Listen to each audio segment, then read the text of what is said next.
She stood at the edge of the ruined valley watching the smoke rise from shattered metal and broken stone. Her people had always taught her that humans responded with fear or violence when confronted by the unknown. She expected trembling voices raise weapons or desperate plea for mercy. She had prepared herself to see terror reflected in human eyes the way she had seen it in countless other species. The war had burned for years, and every encounter followed the same pattern. Aliens arrived, humans resisted, aliens conquered, humans suffered. That was the order written into the stars, or so she believed. She was a scout commander of the Varethi, born under a crimson sun, trained from childhood to suppress mercy.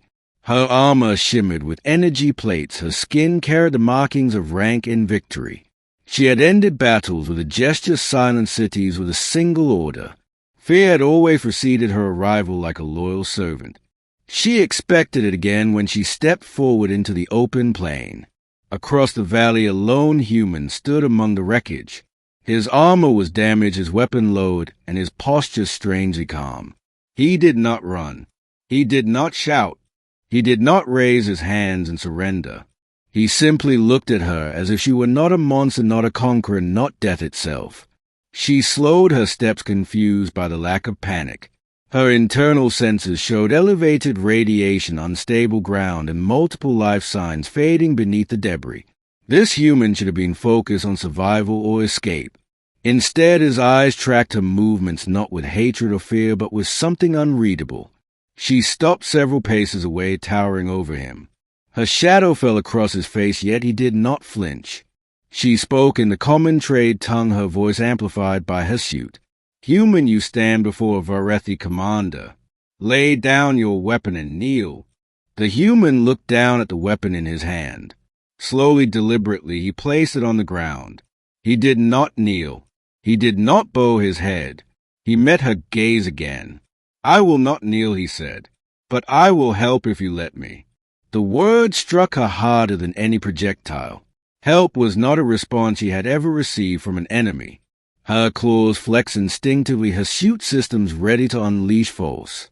"You are injured," she said. "Your city is destroyed. Your people are dying. Why would you offer help?" The human toned and gestured toward the wreckage behind him. "There are still survivors trapped under there. Some of them are not human. If you came to finish us, then do it. If you came to take prisoners, then take me. But if you have any reason left to care, then help me pull them out." Her mind raced through tactical assessments. This could be a trap, a delay tactic, a last act of defiance. Yet her senses confirmed his words. Multiple alien life signs from her own species were buried beneath the collapsed structures. A Varethi transport had gone down during the earlier bombardment. She had assumed the crew lost. Expendable casualties of war. That was doctrine. "Why would you help them?" she asked.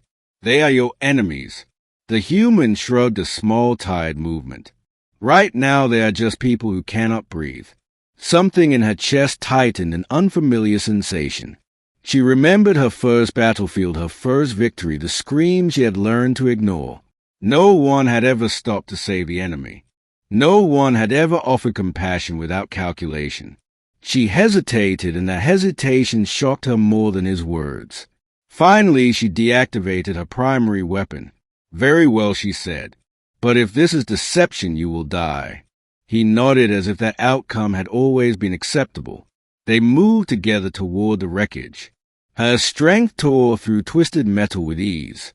His hands bled as he lifted debris far heavier than his frame should allow. He did not stop even when pain etched his face. They pulled out survivors one by one. A Varethi engineer unconscious but alive. A human child barely breathing. An alien medic with a shattered limb. Each time the human prioritized the nearest life regardless of species. "Why do you do this?" she asked while stabilizing a crushed support beam.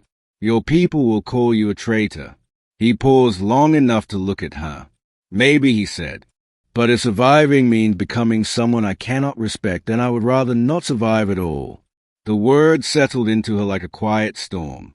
By the time the last survivor was freed, the smoke had thinned and the battlefield fell silent. Rescue signals echoed through the valley. Varethi reinforcements would arrive soon. They will kill you, she said. My people will not understand this. He wiped blood from his hands and smiled faintly. Then remember it for them. Remember that once a human chose not to be afraid. When her forces arrived, she stood between them and the human. She issued orders that contradicted protocol. She demanded medical aid for all survivors. She declared the human under her protection. Later, when questioned by her superiors, she spoke not of tactics or strategy. She spoke of a moment when fear should have ruled but did not. She spoke of a human who shocked her not with strength but with choice. And in the years that followed, when histories were rewritten and alliances forged, the first line of the new era began the same way. She expected fear. What she received was something far more dangerous to war: compassion.